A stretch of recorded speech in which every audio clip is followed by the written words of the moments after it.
చూస్తున్నాం. YCP MP Avinash Reddy వ్యాఖ్యలు ఇప్పుడు దుమారం రేపుతున్నాయి. ఏకంగా పులివెందుల ఉప ఎన్నిక అంటూ ఆయన ప్రస్తావించారు.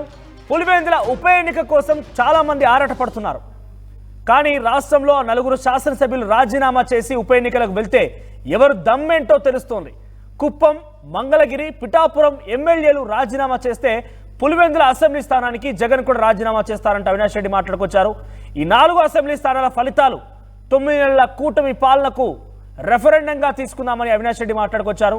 జగన్ కు ప్రతిపక్ష హోదా ఇస్తే సినిమా చూపిస్తాడని చంద్రబాబుకు భయం పట్టుకుంది, అందుకే ఇవ్వడం అంటూ కూడా అవినాష్ రెడ్డి మాట్లాడుకొచ్చారు. ఒకసారి అవినాష్ రెడ్డి ఏం మాట్లాడారో చూద్దాం. ఇప్పుడు వెరీ సింపుల్, ఈరోజు అధికార పక్షం ఉంది, అధికార పక్షం ప్రతిపక్షం ఉండేది ఓన్లీ వైఎస్ఆర్ కాంగ్రెస్ పార్టీని. 11 సీట్లు వచ్చినాయంటున్నారు, 40% ఓట్లు వచ్చినాయి అనేది ఏమన్నా మర్చిపోతున్నారా? 40% ఓట్లు వచ్చినాయి, 4 ఎంపీలు ఉన్నారు, 11 మంది ఎమ్మెల్యేలు ఉన్నారు. నిజంగా ఈ ప్రభుత్వానికి దమ్ము ఉంటే, ధైర్యం ఉంటే, ఈ ప్రభుత్వానికి ప్రజల గొంతు వినే ఉద్దేశం ఉంటే, నిజంగా నిజాయితీతో ప్రజల గొంతు వినే ఉద్దేశం ఉంటే వైఎస్ఆర్ కాంగ్రెస్ పార్టీకి ప్రతిపక్ష హోదా ఇవ్వాలా. లేకపోతే జగన్మోహన్ రెడ్డి గారికి 175 మంది ఎమ్మెల్యేలో ఒక ఎమ్మెల్యే మాదిరి నువ్వు కన్నా మైక్ ఇస్తే ఆయన చెప్పాలనుకున్నవి 2 నిమిషాలు నువ్వు మైక్ కట్ చేస్తే ఏం చెప్పగలడు? అదే ప్రతిపక్ష హోదా ఉంటే ప్రతిపక్ష నాయకుడిగా కనీసం ముఖ్యమంత్రి గారు గంట మాట్లాడితే ప్రతిపక్ష నాయకుడికి 40 నిమిషాలకి టైం కేటాయిస్తారు. ఆయన ప్రజలకు సంబంధించిన సమస్యలు ప్రజల గొంతుగా అసెంబ్లీలో వినిపించే అవకాశం ఉంటుంది. ఒక ఎమ్మెల్యేగా వినిపిస్తే 2 నిమిషాలు కూడా సమయం మీరు వెంటనే బెల్లు కొట్టి కూర్చోబెడతారు, ఏం లాభం? దానివలన అసలు సమస్యలు అసెంబ్లీలో రిప్రజెంట్ చేసే అవకాశం కూడా ఉండదు. ఇది నిజంగా జగన్మోహన్ రెడ్డి గారిని అవమానం చేసినామని చంద్రబాబు నాయుడు గారు కానీ, స్పీకర్ కానీ, డిప్యూటీ స్పీకర్ గారు కానీ అనుకుంటున్నారు. కానీ ప్రజలను అవమానపరుస్తున్నారు వీళ్ళు. 40% మంది ఓట్లు వేసినారు వైఎస్ఆర్ కాంగ్రెస్ పార్టీకి. ప్రజలు గొంతుగా వైఎస్ఆర్ కాంగ్రెస్ పార్టీ పనిచేస్తూ ఉందని చెప్పి వాళ్ళు భయపడి ప్రజలు మనకు ప్రతిపక్ష హోదా ఇవ్వడం లేదు. సో వీళ్ళు బేసికల్గా జగన్మోహన్ రెడ్డి గారిని కాదు అవమానం గురి చేసేది, ప్రజలను అవమానిస్తూ ఉన్నారు ఈ కూటమి ప్రభుత్వము, ఈ స్పీకరు, ఈ డిప్యూటీ స్పీకరు.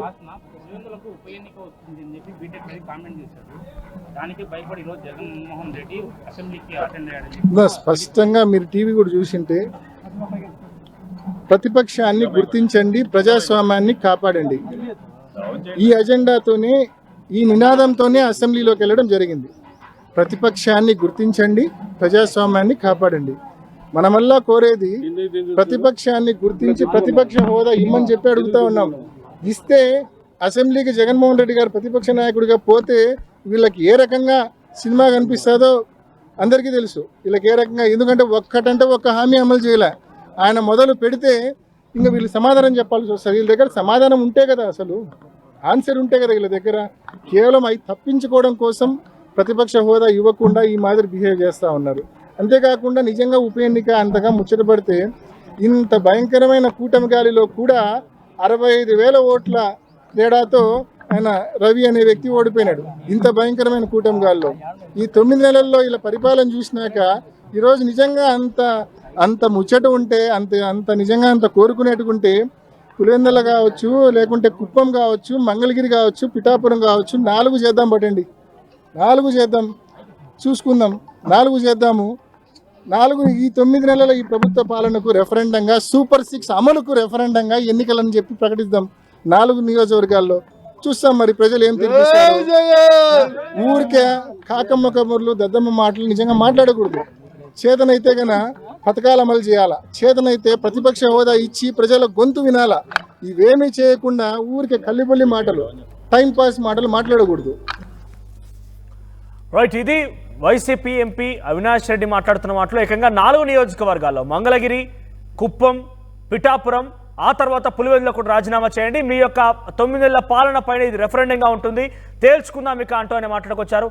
ఎస్ కిషోర్ దగ్గరికి వెళ్దాం. ఎస్ కిషోర్, ఏంటి అవినాష్ రెడ్డి వ్యాఖ్యలు చూస్తే చాలా సెన్సేషన్గానే ఉన్నాయి. అయితే ఉప ఎన్నిక వస్తుందని చాలా మంది మాట్లాడుతున్నారు. ఏకంగా 6 నెలలు కనుక రాకపోయి ఉంటే కనుక డెఫినెట్గా మేము పూర్తిగా తొలగించే అవకాశం కూడా, హక్కు కూడా మాకుందంటూ అటు స్పీకర్, డిప్యూటీ స్పీకర్ మాట్లాడుతున్న పరిస్థితి. ఇంతలోనే వైఎస్ అవినాష్ రెడ్డి వ్యాఖ్యలా చూడాలి.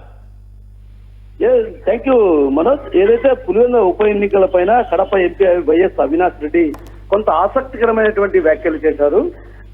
గత కొంతకాలంగా ఏదైతే 2 రోజుల నుంచి కూడా వైసీపీ అధినేత, అదేవిధంగా వైసీపీ పార్టీ వ్యవస్థాపకులు ఏదైతే జగన్మోహన్ రెడ్డి ఎమ్మెల్యేగా ఉన్నారో ఆయన అసెంబ్లీ సమావేశాలకు హాజరు కాకపోతే అనర్హత వేటు వేస్తారన్నటువంటి భావన వ్యక్తం చేస్తూ కూడా కొందరు అటు ఆరాటపడుతున్నటువంటి పరిస్థితి కనిపిస్తున్నటువంటి భావన వైసీపీ శ్రేణుల్లో ప్రధానంగా వినిపించింది. ఈ నేపథ్యంలోనే ఆయన ఆసక్తికరమైనటువంటి వ్యాఖ్యలు చేశారు.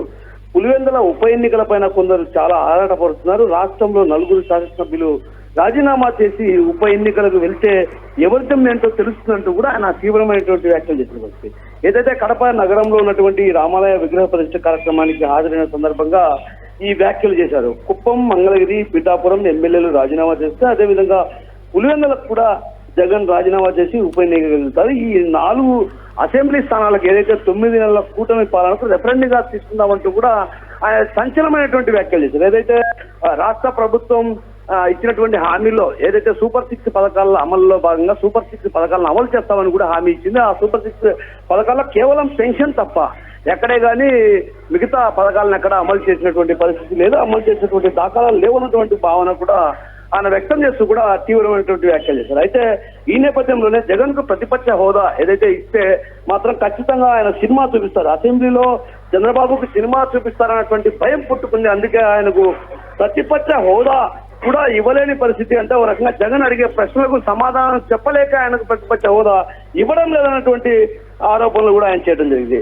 జగన్ ఉప ఎన్నికలకు భయపడుతున్నారని కొందరు టీడీపీ నేతలు విమర్శలు చేస్తున్నారు. ఆ విమర్శలను పట్టించుకోవాల్సిన అవసరం లేదు. కూటమి గాలిలో కూడా 65,000 పైచిలుకు ఓట్లతో జగన్మోహన్ రెడ్డి గెలుపొందడం జరిగింది. అలాంటి నేపథ్యంలో ఏదైతే ఇప్పుడు ప్రస్తుతం ఉన్నటువంటి పాలన జరుగుతున్న నేపథ్యంలో కూడా కూటమి ప్రభుత్వం ప్రధానంగా కేవలం పెన్షన్ తప్ప ఏ ఇతర విషయాలను కూడా ఇతర పథకాలను కూడా ఏదైతే ప్రజలకు ఇచ్చినటువంటి హామీల్లో ఒక్క పథకాన్ని కూడా అమలు చేయలేని పరిస్థితి ఉంది. ఈ నేపథ్యంలోనే ఆయన అసెంబ్లీకి వస్తే ఓ రకంగా ఈ ప్రశ్నల వర్షం కురిపించే అవకాశాలు ఉన్నాయి. ప్రశ్నల వర్షం కురిపించే అవకాశం ఉన్న నేపథ్యంలో కూడా ఆయన ఏదైతే ప్రశ్నలు వేస్తే దానికి సమాధానం చెప్పలేని పరిస్థితి అటు కూటమి ప్రభుత్వంలో ప్రధానంగా అటు పవన్ కళ్యాణ్ కావచ్చు, అదేవిధంగా లోకేష్ కావచ్చు, అదేవిధంగా చంద్రబాబు వీళ్ళెవరూ సమాధానం చెప్పలేని పరిస్థితి. ఎందుకంటే ప్రధానంగా మనం చూస్తున్నాం ఈ 9 నెలల కాలంలో కేవలం పెన్షన్ పెంచి ఇచ్చారే తప్ప ఎక్కడా కూడా కూటమి ప్రభుత్వం ఇచ్చినటువంటి హామీల్లో ఏ హామీని కూడా అమలు చేయలేని పరిస్థితి ఉంది. ఆ నేపథ్యంలోనే ఈయన తీవ్రమైనటువంటి వ్యాఖ్యలు చేసిన పరిస్థితి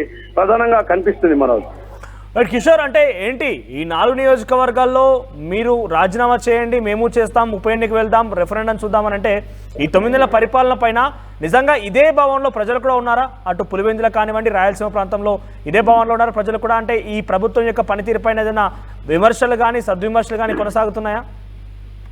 వాస్తవానికి మనోజ్ మీరు అడిగినటువంటి క్వశ్చన్ కు ప్రత్యేకించి ఏం చెప్పాలంటే ప్రజల్లో మాత్రం ఓ రకంగా కూటమి ప్రభుత్వం పైన వ్యతిరేకత భారీ స్థాయిలో ఉందనే చెప్పాలి. ఎందుకంటే కూటమి ప్రభుత్వం ఏదైతే 9 నెలలు అధికారంలోకి వచ్చిన తర్వాత ఎక్కడే కానీ పెన్షన్ తప్ప మిగతా ఏ పథకాలను అమలు చేసినటువంటి పాపాన పోలేదన్నటువంటి విమర్శలు ప్రధానంగా మన ఆర్టీవీ జరిగేటువంటి 3 బజార్ల ముచ్చట్లో కూడా ఇదే వ్యవహారం అటు వ్యక్తం చేస్తున్నటువంటి పరిస్థితి. అంటే ఓ రకంగా దీన్ని బట్టి చూస్తే ఖచ్చితంగా రాష్ట్రంలో ప్రధానంగా ప్రతిపక్ష పార్టీకి హోదా కల్పించాల్సినటువంటి జగన్ కు ప్రతిపక్ష హోదా కల్పించలేదు. ఏదైతే ప్రజా సమస్యలు ప్రజల్లో కూడా ఈ ప్రధానంగా ఏదైతే కేవలం పెన్షన్ తప్ప అటు తల్లికి వందనం కావచ్చు, ఇతరత్ర పథకాలు కావచ్చు, ఏదైతే గ్యాస్ సిలిండర్ కావచ్చు, మహిళలకు ఉచిత బస్సు ప్రయాణం, ఇలాంటి పథకాలు ఎన్నో ఉన్నాయి. ఆ పథకాలను ఇంకా సమీక్షలు నిర్వహిస్తూనే ఇంకా ఏదో సర్వేలు చేస్తూనే ఉన్నటువంటి అంటే ఒక రకంగా కాలయాపన చేస్తూ వస్తున్నారు. దీనికి ప్రధాన కారణం ఆర్థిక బడ్జెట్ లేని కారణంగానే ఏదైతే అప్పుల ఊబిలో కూరుకుపోయిన నేపథ్యంలో కూడా ఈ పథకాలన్నీ అమలు చేయాలంటే ఖచ్చితంగా 1,45,000 కోట్ల రూపాయలు ఎంతో అవసరం. ఆ 1,45,000 కోట్ల రూపాయలు కావాలంటే మాత్రం ఖచ్చితంగా ఆదాయ వనరులు ఎత్తుకాల్సినటువంటి అవసరం. ఏదైతే రాష్ట్రంలో ఆదాయం సరిగా లేని పరిస్థితి అప్పుల ఊబిలో కూరుకుపోయిన నేపథ్యంలో కూడా 1,45,000 కోట్ల రూపాయలు ఒక రకంగా ఆదాయం రావాలి. ఏదైతే బడ్జెట్ లో పూర్తి స్థాయిలో 1,45,000 కోట్ల రూపాయలు కేవలం పథకాలకు మాత్రమే అమలు చేయాల్సినటువంటి పరిస్థితి. అంటే రాష్ట్ర బడ్జెట్ మొత్తం చూసుకుంటే మాత్రం 2 లక్షల కోట్ల పైచిలుకు ఉంది. ఆ పైచిలుకున్నటువంటి నేపథ్యంలో కూడా 1,45,000 కోట్ల రూపాయలు కేవలం పథకాలకు మాత్రమే పోతే ఆ తర్వాత మిగతా ఏదైతే ఉన్నాయో అభివృద్ధికి సంబంధించి కావచ్చు, అదేవిధంగా సాగునీటి ప్రాజెక్టు వ్యవహారం కావచ్చు, మిగతా వాటికి అమలు చేయాలంటే కొంచెం కష్టమైనటువంటి పరిస్థితి. ఇలాంటి పరిస్థితుల నేపథ్యంలో రాష్ట్ర ప్రభుత్వం వీటిని అమలు చేయడం లేదన్నటువంటి భావన అటు ప్రజల్లో కూడా స్పష్టంగా కనిపిస్తున్న పరిస్థితి.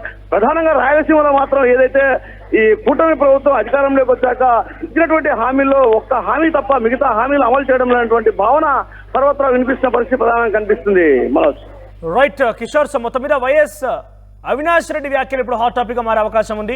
మీరు రాజీనామా చేయండి, మేము కూడా రాజీనామా చేస్తాం. జగన్మోహన్ రెడ్డి పులివెందులు రాజీనామా చేసి మళ్ళీ ఎన్నికలకు వస్తాడు.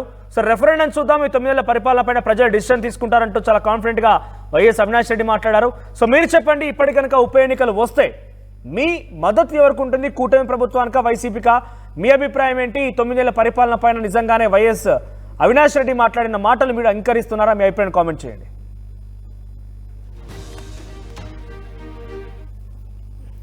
అధికార పక్షం ప్రతిపక్షం ఉండేది ఓన్లీ వైఎస్ఆర్ కాంగ్రెస్ పార్టీని. 11 సీట్లు వచ్చినాయంటున్నారు, 40% ఓట్లు వచ్చినాయి అనేది ఏమన్నా మర్చిపోతున్నారా? 40% ఓట్లు వచ్చినాయి, 4 ఎంపీలు ఉన్నారు, 11 మంది ఎమ్మెల్యేలు ఉన్నారు. నిజంగా ఈ ప్రభుత్వానికి దమ్ము ఉంటే, ధైర్యం ఉంటే, ఈ ప్రభుత్వానికి ప్రజల గొంతు వినే ఉద్దేశం ఉంటే, నిజంగా నిజాయితీతో ప్రజల గొంతు వినే ఉద్దేశం ఉంటే వైఎస్ఆర్ కాంగ్రెస్ పార్టీకి ప్రతిపక్ష హోదా ఇవ్వాలా?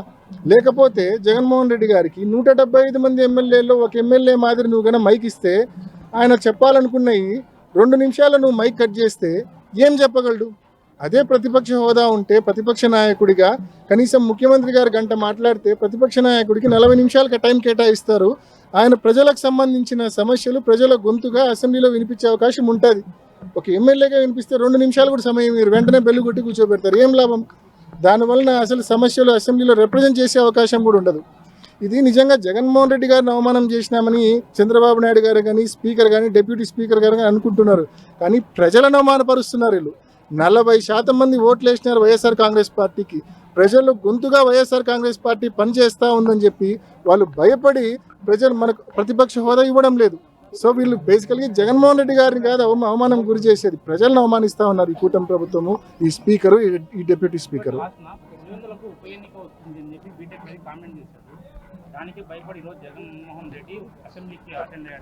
స్పష్టంగా మీరు టీవీ కూడా చూసింటే, ప్రతిపక్షాన్ని గుర్తించండి, ప్రజాస్వామ్యాన్ని కాపాడండి, ఈ అజెండాతోనే, ఈ నినాదంతోనే అసెంబ్లీలోకి వెళ్ళడం జరిగింది.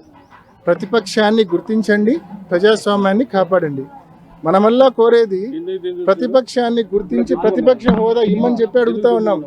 ఇస్తే అసెంబ్లీకి జగన్మోహన్ రెడ్డి గారు ప్రతిపక్ష నాయకుడిగా పోతే వీళ్ళకి ఏ రకంగా సినిమా కనిపిస్తుందో అందరికీ తెలుసు. వీళ్ళకి ఏ రకంగా, ఎందుకంటే ఒక్క హామీ అమలు చేయలే. ఆయన మొదలు పెడితే ఇంకా వీళ్ళు సమాధానం చెప్పాల్సి వస్తుంది. వీళ్ళ దగ్గర సమాధానం ఉంటే కదా, అసలు ఆన్సర్ ఉంటే కదా వీళ్ళ దగ్గర. కేవలం అవి తప్పించుకోవడం కోసం ప్రతిపక్ష హోదా ఇవ్వకుండా ఈ మాదిరి బిహేవ్ చేస్తూ ఉన్నారు. అంతేకాకుండా నిజంగా ఉప ఎన్నిక అంతగా ముచ్చటపడితే, ఇంత భయంకరమైన కూటమి గాలిలో కూడా 65,000 ఓట్ల తేడాతో ఆయన రవి అనే వ్యక్తి ఓడిపోయినాడు.